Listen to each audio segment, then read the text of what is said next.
The massive doors of the Galactic Council chamber swung open with a deep hum that echoed through the cavernous space. Alice Walker felt her heart racing as she led the small team of human representatives forward. Their footsteps seemed impossibly loud against the polished stone floor that glowed with subtle blue light beneath their feet. Above them, the chamber stretched upward into darkness, interrupted only by floating platforms where hundreds of alien species watched the humans with curious, eyes-hostile glares or complete indifference. This was humanity's first appearance before the full Galactic Council, after the discovery of Earth just 3 months ago. The 5 humans looked tiny and fragile compared to the towering forms and strange shapes that surrounded them. Some aliens floated in containment fields filled with different atmospheres. Others stood on multiple legs or hovered, using technology beyond human understanding. The central platform held the 7 High Counselors, the most powerful beings in known space. Each represented a founding species of the Galactic Alliance. Their decision today would determine if Earth would be welcomed as a protectorate, given independence, or worse, designated as a resource world available. For harvesting, Ambassador Krell of the Vorax species leaned forward, his 4 eyes narrowing as he studied the humans.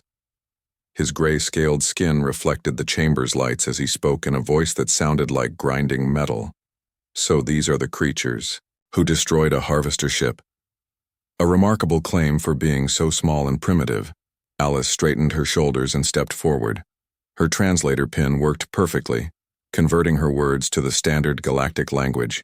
We defended our world against an unprovoked attack. We had no knowledge of galactic law, or that the ship was merely assessing Earth's resources. Murmurs rippled through the chamber as thousands of representatives discussed this bold statement. Most newly discovered species showed deference and fear during their first council appearance. The humans displayed neither.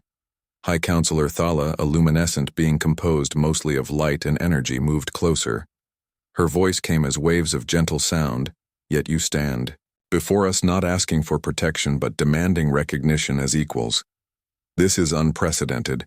Captain Samuel Davis, another human representative, spoke next, his military bearing evident even to alien eyes.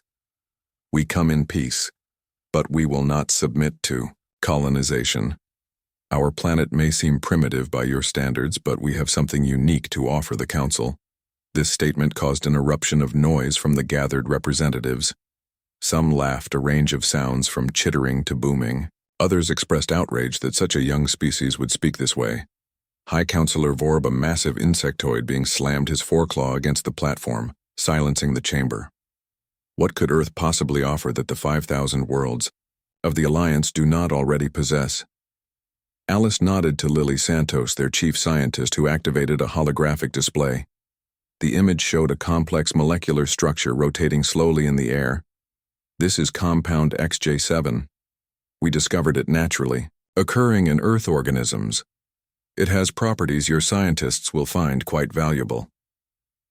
The council chamber went silent as the implications became clear. The structure displayed was impossibly complex yet stable, something their best scientists had been attempting to synthesize for centuries. High Counselor Krell leaned forward, his voice now dangerously quiet. "If you speak truth, this changes everything. But if this is deception, the consequences will be severe." Alice smiled calmly, though her pulse raced beneath her confident exterior. "We brought samples for your scientists to verify. And there's more. Earth has unique biological diversity, unlike any world you've encountered. Our planet evolved differently, creating solutions to problems your science has struggled with for millennia." The 7 High Counselors conferred privately, their communication shielded from the translation systems. When they turned back to the humans, their demeanor had shifted subtly. "You will be given temporary diplomatic status while we verify these claims," Ambassador Krell announced.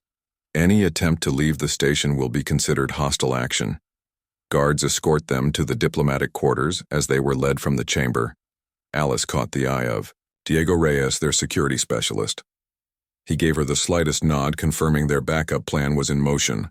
If verification failed, they had contingencies. The sample provided would check out, but they had held back the most important discovery, the one that would truly secure Earth's place in the galactic community.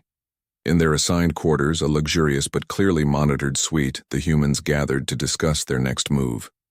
"They underestimate us," Diego said, quietly, checking for surveillance devices. "This is an advantage." Alice nodded. "We have 24 hours before they complete verification. Then we move to Phase 2. Lily looked nervous. "The modified sample will pass initial tests, but their advanced analysis will eventually detect the alterations." Captain Davis frowned. "We're walking a dangerous line." "If they discover our deception," Alice interrupted, "we only need enough time to make contact with the Iridian delegation. Their dispute with the Council makes them natural allies." The fifth, human Frank Wilson, who had remained silent during the Council meeting, spoke up. His role as their cultural specialist made him particularly valuable. "The Iridians have been searching for leverage against the Council for centuries. What we offer could shift the balance of power throughout the galaxy. Are we certain this is the path we want for humanity?" Alice looked at each of them in turn. The decision they made now would shape Earth's future for generations. They had all seen the reports of resource. Worlds stripped of everything valuable, their native species relocated, or worse. Their planet held secrets that could protect them. But those same secrets could make Earth a target. "We don't have the luxury of perfect choices," she said finally. "The Council already knows Earth exists. We can't hide. What we can do is secure our position before they realize our true potential." Outside their window, the enormous space station that served as the Galactic Council headquarters stretched for miles in every direction. Thousands of ships from across the galaxy docked along its perimeter. Home to representatives from 5,000 worlds, the station was a marvel of engineering and a monument to cooperation among the stars. But beneath its gleaming surface, politics, power, and ancient grudges shaped the fate of entire civilizations. The humans had entered this complex web as unknowns. Their actions in the next few hours would determine if they became players or pawns in the greatest game in the galaxy, and somewhere in the lower levels of the station, an ally was already waiting. One who had been watching Earth for longer than the humans realized, one who had plans of their own. The diplomatic quarters assigned to the humans glowed with soft ambient light that shifted to match their circadian rhythms. Alice stood by the viewport watching the endless stream of ships moving through the vast docking arrays of the Council station. Each vessel represented a different world, a different species, all part of the massive interstellar community that humanity had suddenly joined. Whether they would join as equals or servants remained to be seen. A soft chime indicated someone. At their door, Diego moved silently into position, his hand near the concealed weapon they'd smuggled past security. Frank stepped forward to answer the door, his diplomatic training making him the ideal first contact for unexpected visitors. The door slid open, revealing a being unlike any they'd seen before. Standing barely 4 feet tall with iridescent blue skin and large compound eyes that reflected the room in fractured images, the alien bowed slightly. "I am Tix, diplomatic attaché to the Iridian Confederation," the being said in perfect English without using any translation device. The humans exchanged surprised glances. "We have been monitoring your communications since your arrival. I believe we have mutual interest to discuss." Alice stepped forward, carefully assessing the small alien whose presence confirmed their backup plan had succeeded. "May I ask how you learned our language so quickly?" Tix made a sound like chimes in wind. What might be a laugh. "We have been observing Earth for nearly 60 of your years. Your broadcasts, your internet, your communications networks, they tell us much about your species. And we find what we've learned fascinating. The revelation that Earth had been watched for decades without their knowledge was disturbing but not entirely surprising. The galaxy was vast and filled with species whose technological development spanned millions of years. The humans had always suspected they weren't alone. Now they knew they hadn't even been unobserved. "Hope to make contact with your delegation," Captain Davis said, "but expected it would be more difficult." Tix moved further into the room, the door closing behind them. The Iridian considered each human with those multifaceted eyes that seemed to take in everything at once. Difficult indeed without help. The Council restricts communication between newly discovered species and potential allies. They prefer to control the narrative. You see, they want Earth as a protectorate at best. A resource world. At worst, Frank gestured to a seating area, designed to accommodate various body types. May we speak more comfortably? The small alien settled onto a cushioned platform designed for a very different anatomy. The Council believes they detected an unusual, biological compound in your sample, something potentially valuable. But they do not yet understand what they truly found, do they? Alice exchanged glances with Lily, their scientist, who nodded slightly, giving permission to proceed. No ticks, they don't. The sample we provided is remarkable, but common compared to what we held back. Earth evolved in isolation, developing biological solutions that the rest of the galaxy hasn't seen. We have organisms that can survive radiation, that would kill most species, plants that can transform toxic environments, microbes that repair damage at the cellular level, and humans. Tix added with another chiming laugh. Adaptable, resourceful, unpredictable. The Council fears these qualities almost as much as they desire your biological treasures. The revelation surprised Alice. You know more about us than you initially suggested. The Iridian's compound eyes seemed to sparkle. My species has been in conflict with the Council for over 5 centuries. We maintain our independence through strategic alliances and careful leverage. When we detected the unique properties of Earth life, we recognized an opportunity. The Council has grown complacent, controlling thousands of worlds. They believe themselves invincible. But history shows that small changes can create cascading effects. Diego, who had remained silent, finally spoke. Why help us? What does the Iridian Confederation gain? Tix turned those reflective eyes toward him. A fair question. The Council rules through technological superiority and control of key resources. Biological innovation has stagnated, but Earth life offers new possibilities. The Council will attempt to claim exclusive rights. We propose an alternative, an exchange of knowledge, Iridian technology, for Earth biology, bypassing Council control entirely. Lily leaned forward with interest. The analysis they're conducting right now will detect our deception within hours. We needed time to make contact, but once they realize we've altered the sample's ticks, raised a small 6-fingered hand.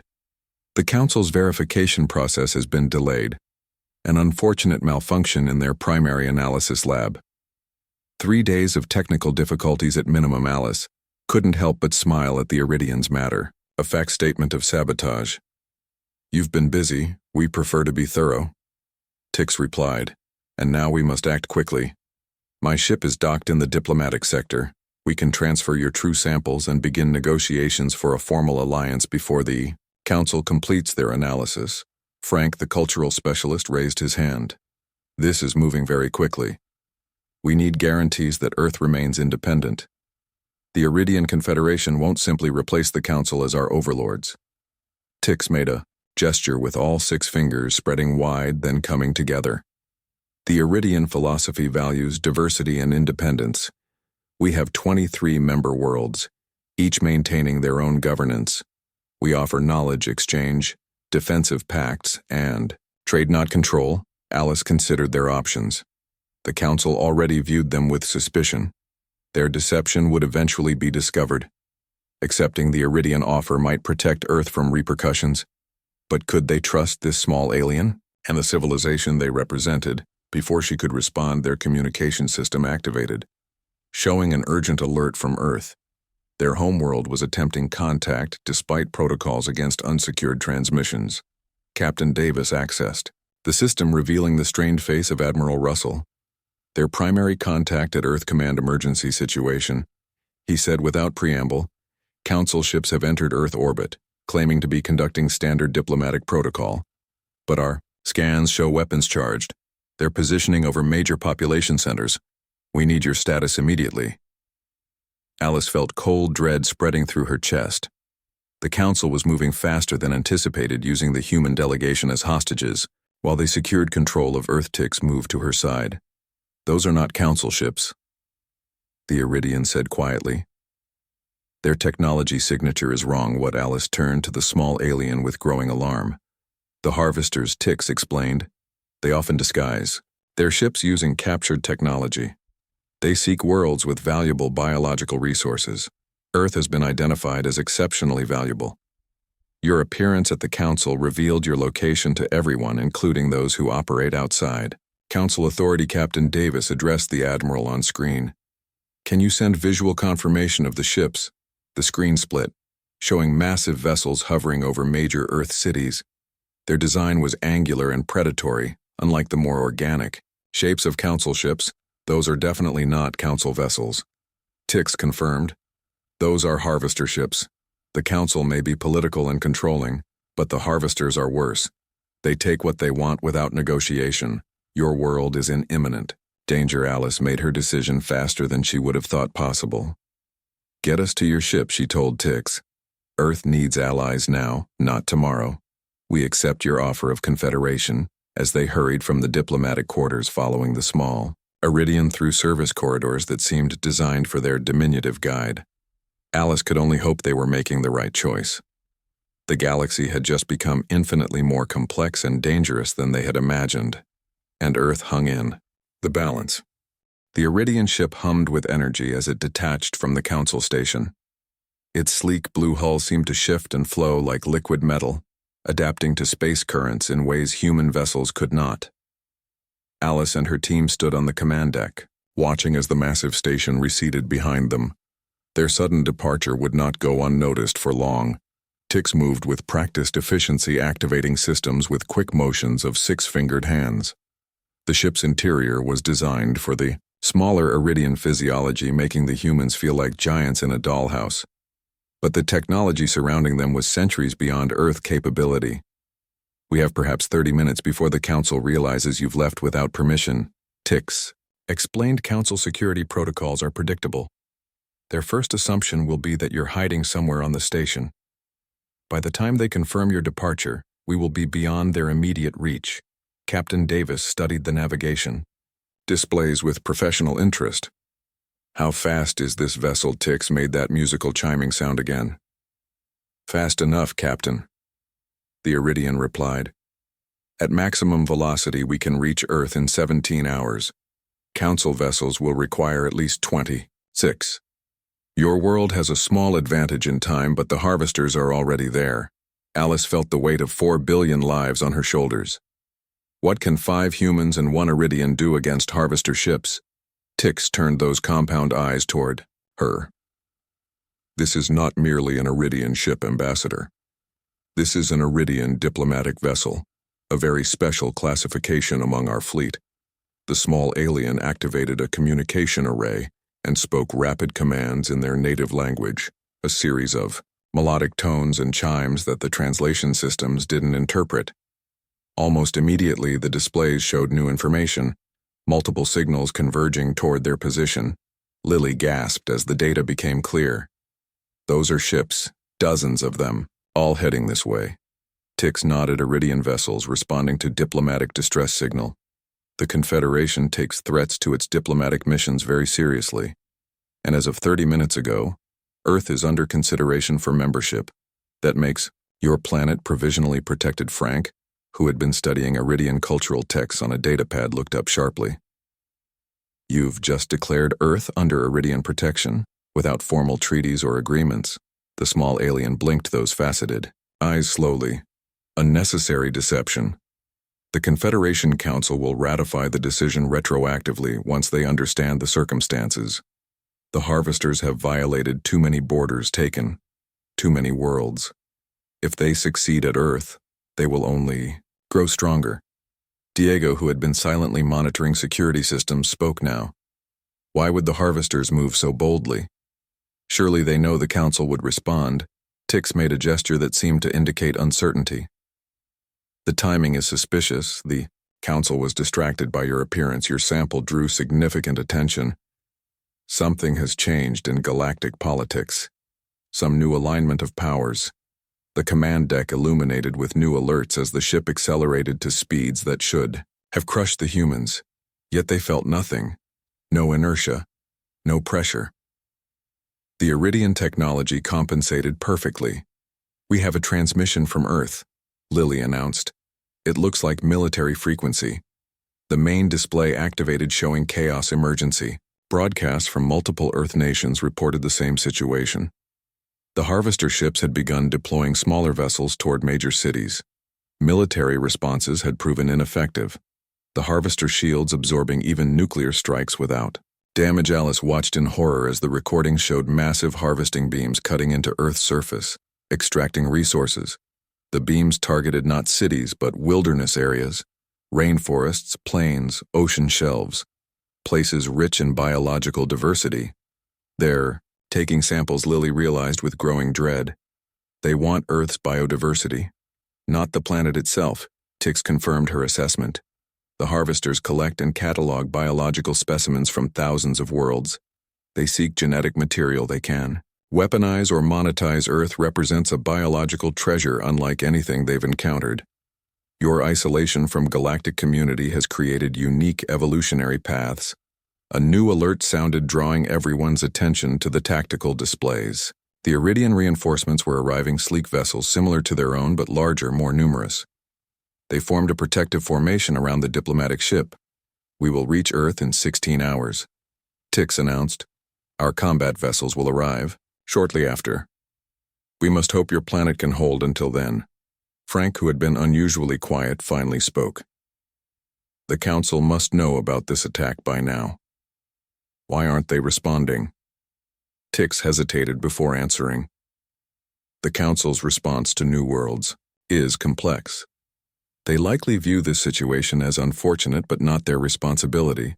Earth has not been formally recognized. You have no protection treaties, no defensive pacts. Without the samples you promised, their interest is academic, not practical. Diego slammed his fist against a bulkhead. The political calculation is clear. Letting the harvesters take what they want from Earth removes competition while maintaining Council deniability. Alice turned to Tix. We need to contact the Council directly. Force them to acknowledge what's happening, to take a stand. The Iridian considered this. We could transmit evidence of the harvester attack, but the Council moves slowly by design. Action requires consensus among the 7 High Counselors, each representing different interests. Lily, who had been analyzing the Earth transmissions with growing concern, looked up. Unless we give them something that threatens their interests directly, something that would make action more beneficial than inaction. Captain Davis nodded, following her logic. The biological samples. We reveal everything. Show them what Earth truly offers. Make Earth too valuable to lose. Tix made a sound of agreement, but turned those faceted eyes toward Alice. For this strategy to work, Ambassador Walker, you must offer the Council exclusive rights to specific biological compounds, something the harvesters are currently stealing. Something so valuable the Council will act immediately to protect their claim. Alice understood the implication. They would be trading Earth's biological treasures for protection, playing the Council against the harvesters, and potentially violating their new agreement with the Iridians, as if reading her thoughts. Tix added, the Iridian Confederation understands practical necessity. Ambassador, the Council controls resources. We do not military forces that can reach Earth faster than ours. We can renegotiate terms once your world is secure. Alice looked at each member of her team, seeking consensus. The stakes couldn't be higher: Earth survival against potential future exploitation. The decision fell to her as head of the diplomatic mission. Prepare the transmission, she told Tix. We show the Council everything.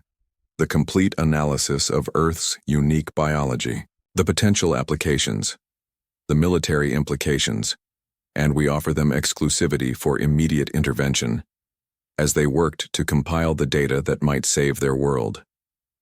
Alice gazed at the view screen showing distant stars. The galaxy had seemed so full of promise just days ago. Now it revealed itself as a dangerous place where power politics and resources drove decisions, where new worlds were viewed as opportunities for exploitation, not cooperation. Yet even in this harsh reality, they had found an ally. The Iridians, whose motives remained somewhat mysterious but whose actions spoke of genuine concern. Whether driven by strategic interest or moral principle, the small blue aliens had offered help when the Council stood by the ship. continued accelerating toward Earth, carrying with it humanity's desperate gamble that somewhere among the stars enough power could be marshaled to save their world. And behind them, converging from multiple vectors, Iridian warships rushed to join. The battle time was running out. The emergency council session convened virtually, with representatives appearing as holographic projections throughout the Iridian ship. The 7 high counselors looked displeased, their various alien features conveying emotions ranging from anger to calculated interest. Alice stood before them, her team and Tix slightly behind her. The evidence of the Harvester attack played on screens around them. Earth cities under siege, forests being systematically stripped, oceans sampled by massive extraction. Device's High Counselor Krell spoke first, his scaled face showing no emotion. Your deception warrants severe penalties. Ambassador Walker, you concealed the true nature of Earth's biological uniqueness. You fled Council jurisdiction, and now you seek our help after aligning with the Iridian Confederation. Alice met his gaze steadily. Earth never had the opportunity for fair negotiation. The Council intended to classify us as a protectorate from the beginning. We sought allies who would treat us as equals. High Counselor Thala, the luminescent being, interrupted, her voice like waves of light. The Harvesters violate galactic law regardless of Earth's status. This attack cannot stand, but it falls outside Council jurisdiction until Earth is formally recognized, argued another counselor, a massive gas-based life form contained within an ornate mechanical shell. The humans rejected our authority by fleeing. Alice activated the display showing the complete analysis of Earth's biological systems that Lily had prepared. Every sample highlighted compounds and evolutionary adaptations unique in the galaxy. Potential medical applications, defensive capabilities, agricultural innovations. The display concluded with the estimated value in galactic currency, a number so large several counselors visibly reacted. This is what the Harvesters are taking, she said simply. What they will weaponize and sell to the highest bidder. Once they control these resources, the balance of power in the galaxy will shift. Permanently. High Counselor Vorb, the insectoid being, clicked his mandibles thoughtfully. The humans offer us exclusivity for immediate intervention. Tix stepped forward, the small Iridians somehow commanding attention despite their size. The Confederation acknowledges the Council's superior position to respond to this crisis.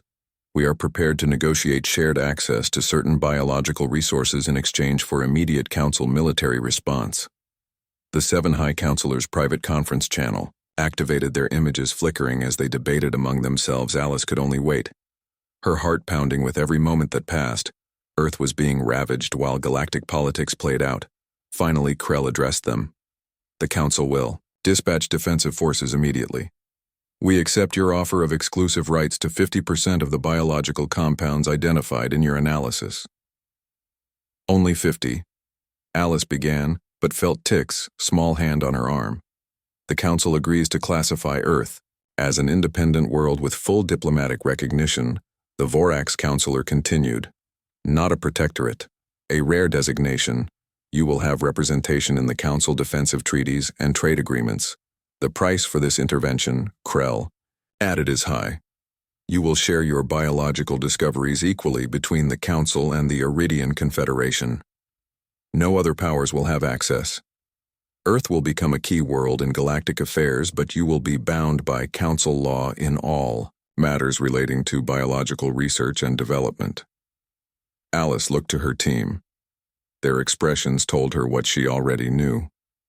This was the best deal they could hope for under the circumstances. We accept, she said formally, but our forces must coordinate with yours. The Harvesters have already established ground positions. High Counselor Thala's luminescent form brightened. Council vessels are already en route. Ambassador, they will arrive within 7 hours. The Harvesters will be dealt with. Earth will be secure.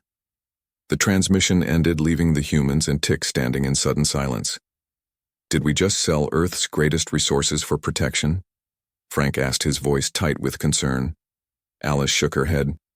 We bought time. Frank, Earth remains independent. We have new allies and we keep half of what makes our world unique. The alternative was losing everything. Captain Davis nodded grimly. Tactical necessity. Sometimes you retreat to fight another day, Tix. Made that chiming laugh. We did not expect such favorable terms. Ambassador, the Council rarely grants independent status to new worlds. You impressed them. Your boldness, your willingness to stand firm. Lily, who had been monitoring Earth transmissions, interrupted them. New data. Coming in. The harvesters are accelerating their operations. As if they know help is coming, Diego studied the tactical display showing Council vessels converging on Earth from multiple directions. They shouldn't have that intelligence. Unless there are spies within the Council. Alice finished the thought. The Council session was supposed to be secure. Tix's compound eyes reflected the emergency lights now flashing across the ship's command center. The harvesters have infiltrated Council. Security for centuries we suspected but could never prove it. This confirms our theory. The Iridian ship shuddered as it pushed to even greater speeds. Tix issued commands in their musical language. The displays showed their escort vessels matching. The acceleration. The Council forces will not arrive in time, the small alien announced grimly. The harvesters will strip Earth's most valuable regions before they can be stopped. Alice refused to accept defeat. What assets do we have available now? Tix gestured to the display. 23 Iridian vessels, including this diplomatic carrier. Council forces are mobilizing but are hours away. Earth defense forces are holding major population centers, but failing to protect wilderness regions. Frank looked thoughtful. What about the other independent worlds? You mentioned 23 members in the Confederation. Surely they have interests in stopping the harvesters. Tix tilted their head, considering a direct appeal for emergency intervention. It is, not without precedent. The Iridian activated a new communication channel, speaking rapidly in their musical language. Soon the command deck filled with holographic projections of beings from across the galaxy, each representing an independent world within the Iridian Confederation. Some appeared humanoid, others utterly alien, yet all listened as Tix explained the situation. Alice stepped forward, addressing these potential allies directly. Earth stands at a crossroads. We are new to the galactic community. We have much to learn. But what happens today sets a precedent. If the harvesters can strip a world, while the Council deliberates, then no planet is truly safe. We ask for your help, not just for Earth, but for the principle that new worlds deserve protection.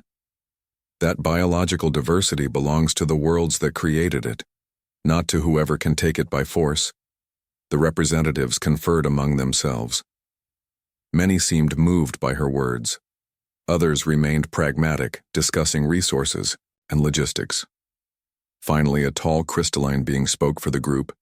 The Confederation members will deploy all available assets to Earth space. The being announced, 30 additional vessels will arrive within 3 hours. Tell your people to hold. Until then, Alice felt the first glimmer of real hope since the crisis began. Thank you, she said simply.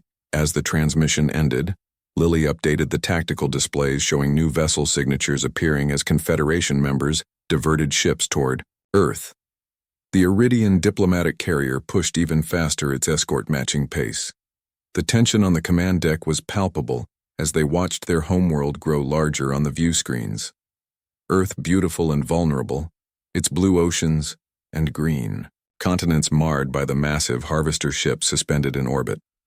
Dark extraction beams cut into forests, jungles, and oceans. What do we do when we arrive?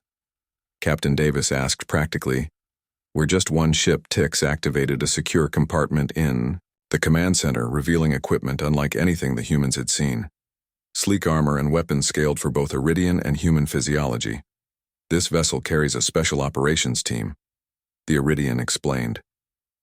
Our intelligence suggests the harvester operation is coordinated from a command ship. While the Confederation forces engage their fleet, we can infiltrate that command vessel and disrupt their operations. Diego examined the equipment with professional interest. These are stealth systems. Tix nodded. Iridian phase technology. Harvester sensors cannot detect us. The small alien looked at each human in turn. This mission has minimal chance of success, but it may buy enough time for reinforcements to arrive. Alice understood what Tix was proposing, a suicide mission to save Earth Ilgo. Captain Davis volunteered immediately. Military tactics are my specialty. I need to be there too. Lily added. They're harvesting biological samples. I can identify priority targets. Diego stepped forward. Security and infiltration are my skills. I go where the team goes. Frank nodded grimly. Cultural specialist means understanding alien psychology. I might help predict their responses. All eyes turned to Alice. The mission needed leadership, but she also represented Earth diplomatically. Her loss would complicate future negotiations. I'm going, she said firmly. Earth needs all of us now. Diplomacy can wait. Tix seemed pleased by their unity. The Iridians value courage above most traits. You continue to surprise us, Ambassador as. They prepared for the desperate mission ahead. Alice looked once more at the view screen showing Earth, her home growing closer with each passing moment. The planet that had evolved in isolation, creating unique life through billions of years of evolution. Now that uniqueness had made Earth a target in a game of. The Iridian stealth shuttle detached from the main vessel, its hull shimmering before seemingly vanishing against the backdrop of space. Inside, Alice and her team, along with Tix and 3 Iridian specialists, monitored the approaching harvester. Fleet Earth loomed large in their viewports, a blue jewel partially obscured by the massive angular ships that hung in orbit, like predators over prey. The command ship is there. Tix indicated a vessel larger than the others positioned above the northern hemisphere. Its unique energy signature distinguishes it from the harvesting vessels. Captain Davis studied the tactical display, noting defense patterns and patrol routes. The harvesters maintained tight formations, their smaller craft moving in predictable patterns around the larger ships.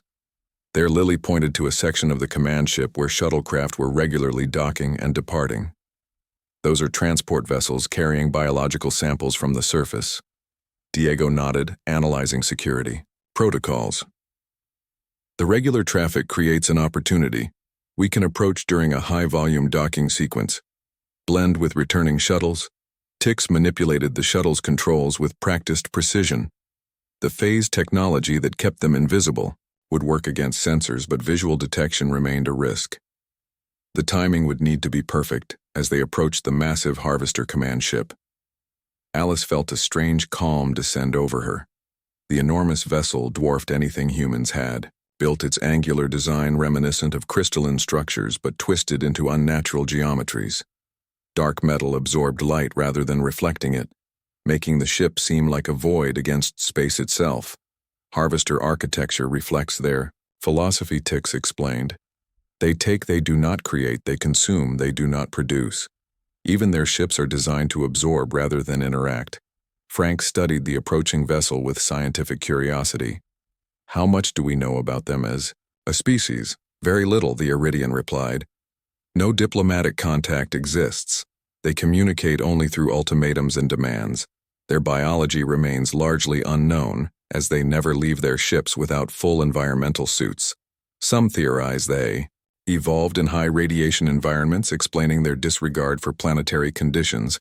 After harvest, a flurry of activity caught their attention as several harvester transport shuttles approached the command ship. A massive bay opened in the vessel's side, admitting the returning craft. Now, Tix said, accelerating their shuttle toward the opening. Diego and the Iridian specialists activated additional stealth measures as they slipped into the formation of returning transports.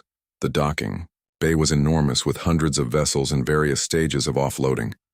Containers marked with biological hazard symbols were being transferred to sorting areas where mechanized systems categorized and processed the stolen samples. Harvester workers moved with mechanical efficiency, their bodies completely enclosed in dark, articulated suits that revealed nothing of the beings inside. The Iridian shuttle settled in an unoccupied maintenance area, its phase technology keeping it hidden from immediate detection. The team checked their equipment one final time.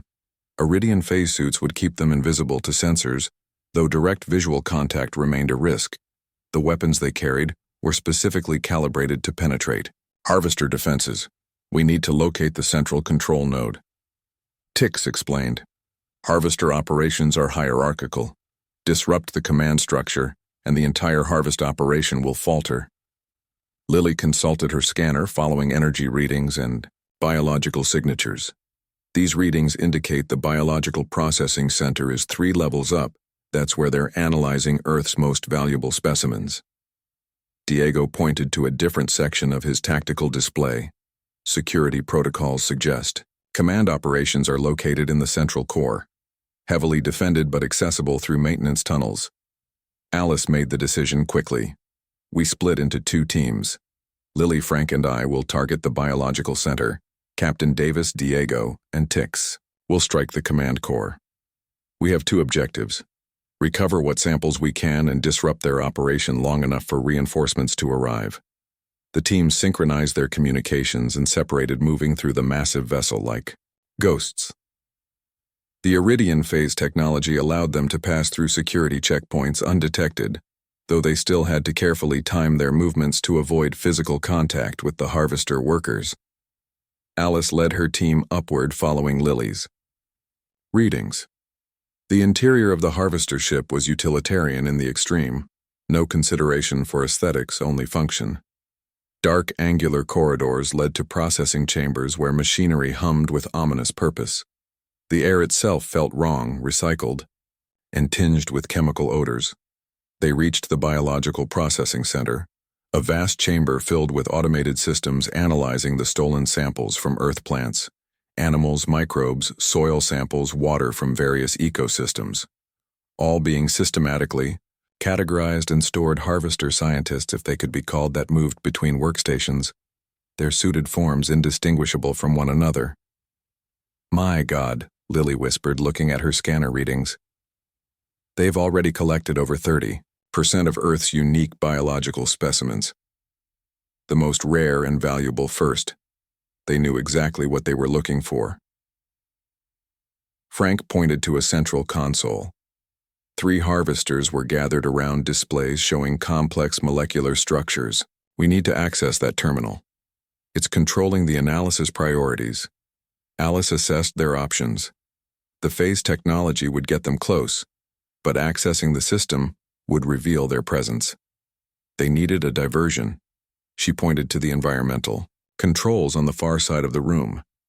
"If we overload those systems, it might create enough confusion." Frank nodded, moving carefully through the room, avoiding contact with the workers or equipment. When he reached the environmental panel, he waited for Alice's signal. Now she whispered into the comm. Frank disabled the safety protocols and overloaded the atmospheric processors. Almost immediately, alarms blared throughout the section. The harvester workers turned toward the malfunction, moving with surprising speed to correct it. Lily and Alice used the distraction to access the central console. Lily worked quickly, downloading data and introducing corrupted sequences into the analysis parameters. "They've already identified the key compounds," she said with growing concern. "They know exactly how valuable Earth is. This isn't just a harvesting operation, it's a complete acquisition." Before Alice could respond, her comm unit activated with Captain Davis. Voice, "We've reached the command center, but resistance is heavy. They know we're here. Phase technology compromised. The mission timeline had just collapsed. Without stealth, they would be quickly overwhelmed."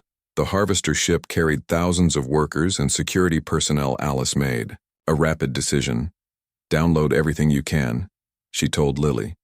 "Then set the systems to purge. We're moving to backup plan." She activated her comm link. "Tix, we need emergency extraction. The diversion is no longer viable." The Iridians. Calm voice responded. "Secondary objective achieved, Ambassador. We've uploaded a virus into their command protocols. It will cascade through their systems in approximately 5 minutes. I suggest all teams return to extraction point immediately." The facility alarms changed, tone becoming more urgent. Harvester security forces began pouring into the biological center. Their weapons drawn, Alice, Lily, and Frank activated their emergency protocols. The Iridian phase suits shifted, allowing limited offensive capabilities. Alice had hoped to avoid direct confrontation. The harvester forces outnumbered them hundreds to 1. But the samples Lily had secured and the virus in their command systems made the mission a success. regardless of whether they escaped as they fought. Their way back toward the extraction point, Alice caught glimpses of Captain Davis' team doing the same. Tix moved with surprising grace, the small Iridian far more dangerous in combat than their size suggested. Diego and Davis employed Earth military tactics adapted to the alien environment, creating chaos in the ordered Harvester ranks. The teams converged at a junction near the docking bay. Harvester forces closing in from multiple directions. The shuttle is still secure, Tix announced. But the bay doors are closing. We have perhaps 2 minutes. Captain Davis assessed their situation grimly. That's not enough time for all of us. Before anyone could respond, he activated a device Tix had provided.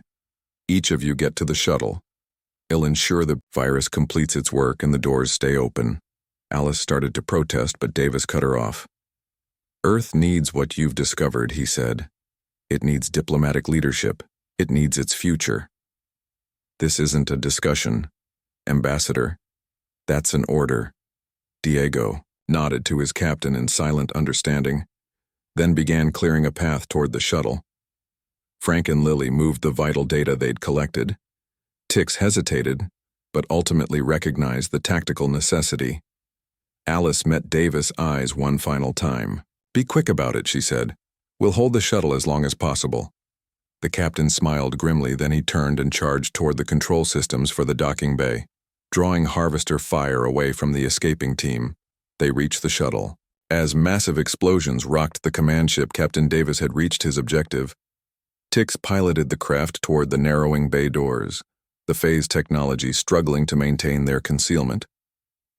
The shuttle cleared the Harvester vessel just as secondary explosions cascaded through its systems. The command ship listed in orbit, its control systems compromised by the Iridian virus and Davis' final act.